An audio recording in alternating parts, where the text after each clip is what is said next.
Pag may leak po ba ang ating makina o nagbabawas ng langis, tayo po ba'y nagdadagdag ng langis ng sobra-sobra?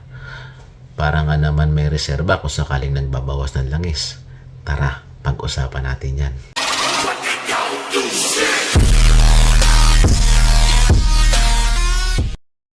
Ang number one po na mangyayari sa ating makina ay umusok ang muffler natin dahil pag maraming langis, pwede pong umakyat ang langis hanggang combustion chamber kasi po may pressure sa loob ng makina natin at kasama niyang masusunog ang nakaakyat na langis kaya uusok ang makina natin. At number two po, pwede pong mag-leak ang ating mga oil seals dahil sa loob ng ating makina may pressure yan at maghahanap ang langis ng lalabasan.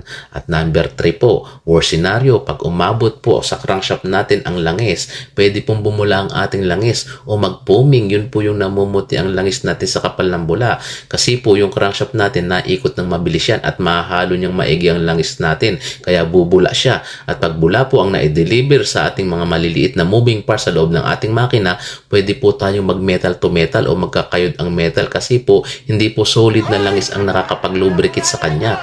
Kung konti lang po ang sobra, okay lang po yun. Pero pag sobrang dami, mahigit 1 liters o 2 liters, hindi po maganda yan. Kung may leak po ang makina natin o nagbabawas ng langis, ang maganda po ipa-repair natin ang issue ng ating makina. Sana ho may natutunan. Bye-bye!